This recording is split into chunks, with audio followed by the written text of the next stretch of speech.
ازاي الاقي الستايل بتاعي في الرسم بارت 2.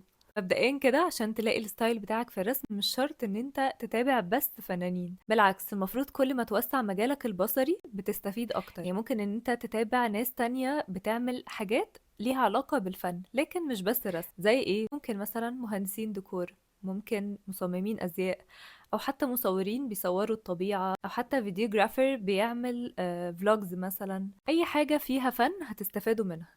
ليه؟ لأن الإلهام أو الانسبريشن مش شرط تيجي من فنان تاني. انت ممكن تشوف مثلا فيديو ويعجبك فيه ألوان معينة، الألوان دي تدخلها في اللوحة بتاعتك وتطلع أحسن بكتير مما كنت تتخيل. أنا المفروض دلوقتي أعمل إيه؟ هقول لكم تمرين النهاردة هيكون حلو جدا. اتفرجوا على فيلم انتوا بتحبوه أو ممكن أول مرة تشوفوه، وركزوا في مشاهد معينة. المشاهد دي هطلب منكم ان انتوا تعملوا منها رسمة أو لوحة فيها حاجة من المشهد ده. يعني مثلا ممكن تختاروا الألوان بتاعت الديكور، أو مثلا ممكن يعجبكم باترن معين في الفيلم فتدخلوه في الرسمة بتاعتكم. يعني أنا عايزاكم تبدعوا.